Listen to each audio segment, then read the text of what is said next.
जय श्री हरि। ओम नमो भगवते वासुदेवाय। प्रिय श्रोताओं, आज आप सभी सुन रहे हैं इंदिरा एकादशी की व्रत कथा। आश्विन मास के कृष्ण पक्ष की एकादशी को ही इंदिरा एकादशी कहते हैं।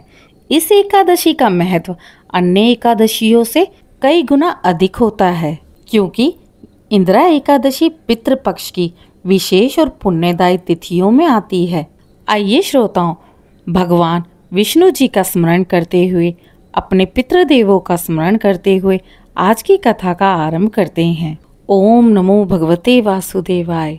ओम पितृदेवताभ्य नमः। पद्म पुराण में इस एकादशी का वर्णन आता है। नारद मुनि और राजा इंद्रसेन के संवाद के माध्यम से इस महिमा को प्रकट किया जाता है। प्राचीन काल में महिष्मती नगरी नामक स्थान पर इंद्रसेन नामक राजा राज्य करते थे। वे सत्य प्रिय, दयालु और धर्मपरायण शासक थे। उनके शासन में प्रजा सुखी और संतुष्ट थी। राजा स्वयं भी धार्मिक कार्यों में सदैव अग्रणी रहते थे। वे यज्ञ, दान, ब्राह्मण सेवा और भगवान विष्णु जी की भक्ति में लीन रहते थे। एक दिन जब राजा दरबार में अपने मंत्रियों और सभासदों के साथ राज्य कार्य कर रहे थे, तभी आकाश मार्ग से देव ऋषि नारद वहां पधारे। सभी ने आदर पूर्वक उनका स्वागत किया और राज सिंहासन के समीप उन्हें आसन प्रदान किया। राजा इंद्रसेन ने हाथ जोड़ते हुए कहा, ऋषिवर, आपके दर्शन मात्र से ही मेरा जीवन धन्य हो गया है। कृपया बताइए, किस कार्य से आप मेरे राज्य में पधारे हैं? तभी नारद मुनि जी बोले, राजन, मैं अभी अभी यमपुरी से होकर आ रहा हूँ। वहाँ मैंने तुम्हारे पिता को पितृलोक में देखा। वे तुम्हें बहुत याद कर रहे थे और कह रहे थे कि मेरे पुत्र को यह संदेश अवश्य देना कि वह मुझे पितृलोक से मुक्त कराने का उपाय करे। हे राजन, तुम्हारे पिता सत्कर्मी और दानी पुरुष थे, परंतु किसी एक दोष के कारण वे पितृलोक में स्थित हैं। यदि तुम चाहो तो उन्हें मोक्ष दिला सकते हो। इसके लिए आने वाली आश्विन मास की कृष्ण पक्ष की इंदिरा एकादशी का व्रत करना होगा। इस व्रत के प्रभाव से तुम्हारे पिता पितृलोक से मुक्त होकर विष्णु लोक को प्राप्त कर सकेंगे। यह सुनकर राजा इंद्रसेन का हृदय द्रवित हो गया।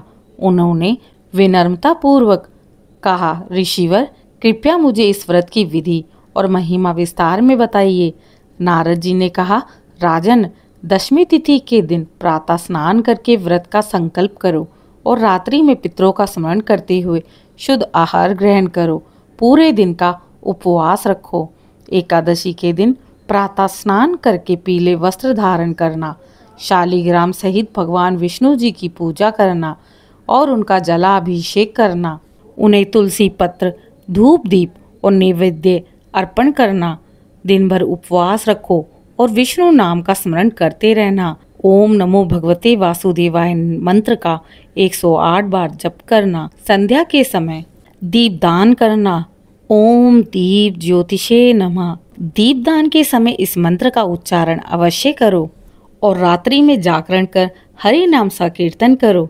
द्वादशी तिथि को ब्राह्मण और जरूरतमंदों को भोजन करवाकर दान दक्षिणा प्रदान करो।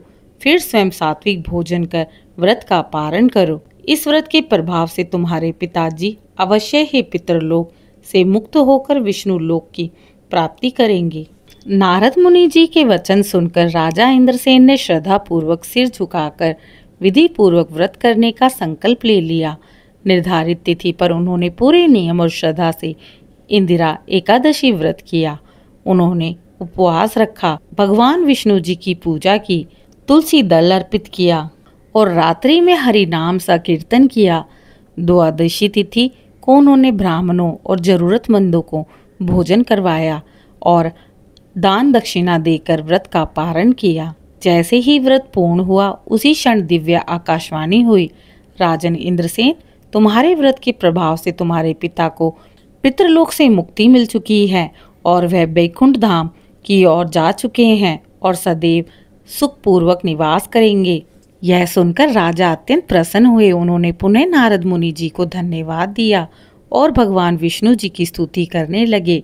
उस दिन से इंदिरा एकादशी का व्रत पितरों की मुक्ति के लिए सर्वोत्तम माना गया है। श्रोताओं, इंदिरा एकादशी का व्रत केवल स्वयं के लिए नहीं बल्कि हमारे पितरों के लिए भी उतना ही कल्याणकारी है। इस दिन का उपवास और पूजन पितरों की आत्मा को शांति प्रदान करता है और व्रती को विष्णु कृपा से पितृ ऋण से मुक्ति दिलाता है।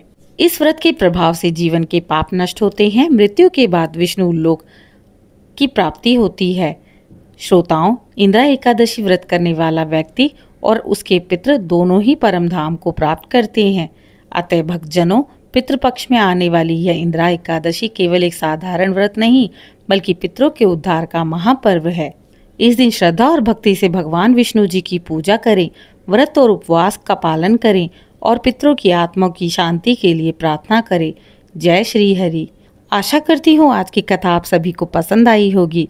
इसी प्रकार की और भी धार्मिक कथाओं को सुनने के लिए आपके अपने चैनल दिशा स्पिरिचुअल को लाइक, शेयर, सब्सक्राइब करें। कमेंट में जय श्री हरि, जय पितृदेव जरूर लिखें।